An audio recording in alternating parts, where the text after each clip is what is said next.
Main जंग Chiniot road की तामीर और मुरम्मत का काम सुस्त रवि का शिकार हो गया है। वर्कर्स ने 3 दिन से काम बंद कर दिया है। मशीनरी रोड पर खड़ी होने से शहरियों को मुश्किलात का सामना है। इस हवाले से मजीद तफसीलात जान लेते हैं। हमारे नुमाइंदे नासिर अली हमारे साथ मौजूद हैं। जी नासिर, आगाह कीजिएगा, किन मुश्किलात का सामना रहता है शहरियों को? बिल्कुल, जंग चिन्योट रोड की तमीर और मुरम्मत का काम सुस्त रवि का शिकार है। 4 दिन से काम बंद पड़ा है, जिसकी वजह से शहरियों को मुश्किलात का सामना है। मेरे साथ शहरी मौजूद हैं, बात करने। बताइएगा, आप क्या कहना चाहते हैं?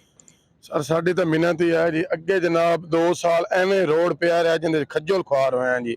ਹੁਣ ਹਫਤਾ ਡੇਢ ਹੋ ਗਿਆ ਰੋਡ ਮੁਕੰਮਲ ਹੋਏ ਨੂੰ, ਜਿਹਦੇ ਵਿੱਚ ਮਸ਼ੀਨਰੀ ਖਲੋਤੀ ਹੈ।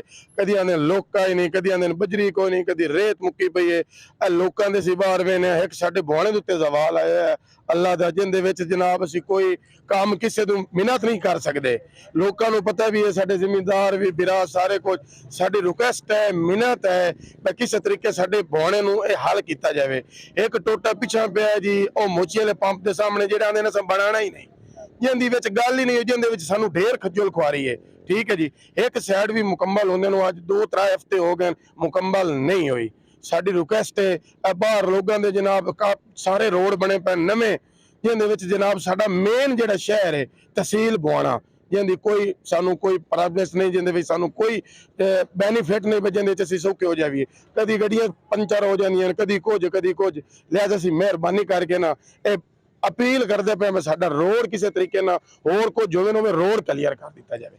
बिल्कुल, शहरियों की बात आपने सुनी। इनका कहना है कि हम इंतजामिया और हुकूमत से मुतालबा करते हैं इसकी काम दोबारा मुकम्मल किया जाए। शुक्रिया नासिर।